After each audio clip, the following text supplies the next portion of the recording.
नमदहु नुसल्ली अला रसूलिल करीम अम्मा बाद फ़अऊज़ु बिल्लाहि मिनश शैतानिर रजीम बिस्मिल्लाहिर रहमानिर रहीम अस्सलामु अलैकुम।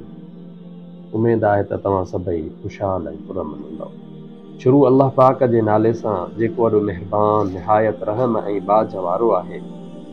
अॼु जो टॉपिक आहे नाज़रीन सभ खां पहिरीं मख़लूक, याने असांजे ज़हन में इहो ई सवाल हमेशह ज़हन में इहो ई रहंदो त सभ खां पहिरीं मख़लूक यानी सभ खां पहिरियों अल्लाह पाक कहिड़ी शइ खे पैदा कयो।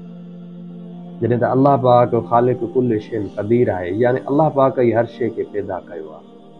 क़ुरान पाक जी सूरह कलम में इरशाद आहे त यानी सभ खां अवल अल्लाह पाक कलम खे पैदा कयो ऐं हुकुम कयाई त लिख, पोइ कलम लिखियो जेको कुझु अॻे थियणो आहे। इन सूरत में सम्झ में अचे थो त अल्लाह तबारक ताला सभ खां पहिरियों कलम खे पैदा कयो, यानी पहिरीं मख़लूक कलम आहे। कलम खे अल्लाह पाक इन जे करे पैदा कयो जो क़यामत ताईं जेके मख़लूक़ात पैदा थियणियूं आहिनि उन्हनि जो नसीब लिखियो वियो, उन्हनि जी तक़दीर लिखी वई, उन्हनि जे नसीब में छा कुझु थियणो आहे उहो लिखियो वियो आहे। असां मुस्लमान आहियूं, असांजी तक़दीर अल्लाह पाक कलम जे ज़रिए लिखी आहे।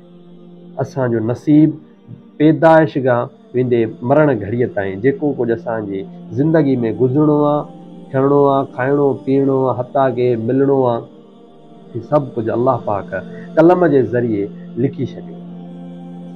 कलम सभ खां पहिरियों ख़लकियो वियो आहे ऐं कलम जे ज़रिए इंसान ऐं ॿियनि मख़लूक़ात जो रिज़्क़ बि लिखियो वियो। इंसान जे रिज़्क़ जो बंदोबस्त बि कलम जे ज़रिए ई लिखियो वियो ऐं इंसान जे जो नसीब बि कलम सां ई लिखियो वियो। ऐं दुनिया में बिलाशक तव्हांखे ख़बर हूंदी त इल्मु हमेशह कलम सां ई सिखियो वेंदो आहे। जॾहिं का शइ असां सिखंदा आहियूं त पहिरियों उनखे लिखंदा आहियूं, लिखणु सिखंदा आहियूं, पोइ लिखंदा आहियूं, लिखण खां पोइ असां माहिर थी वेंदा आहियूं। त कलम हिकु असांजो नसीब लिखियो वियो ऐं कलम हिकु हुनुर बि आहे जंहिंजे ज़रिए असां इल्मु सिखूं था। तंहिंजे करे अल्लाह ताला ज़मीन ऐं आसमान ख़लकण खां अॻु में कलम खे पैदा कयो, याने पेट पालना जो सामान यानी इल्मु अॻु में ख़लकियो, पोइ उन खां ॿिया कम बाद में या ॿियूं मख़लूक़ात बाद में ख़लकियूं आहिनि। इल्मु इंसान जी टीं अख आहे जंहिंजे ज़रिए इंसान सुठो ख़राबु बुरो भलो सभु सम्झी सघे। त अॼु जो टॉपिक हुयो माना कलम।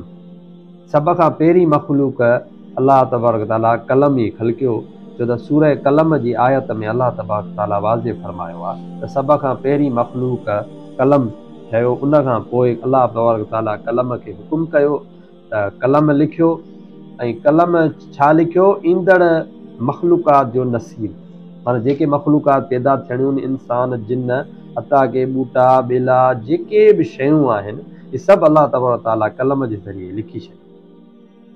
उमेद आहे नाज़रीन अॼु जो टॉपिक तव्हांखे पसंदि आयो हूंदो ऐं कुझु सिखण लाइक़ु तव्हांखे ॻाल्हियूं मिलियूं हूंदियूं। ईअं ई इनशाअल्लाह तव्हांजी ख़िदमत में अहिड़ियूं सुठियूं ऐं बाख़ुदार ॻाल्हियूं तव्हांखे कंदा रहंदासीं। दुआ में यादि कजो। ख़ुदा हाफ़िज़।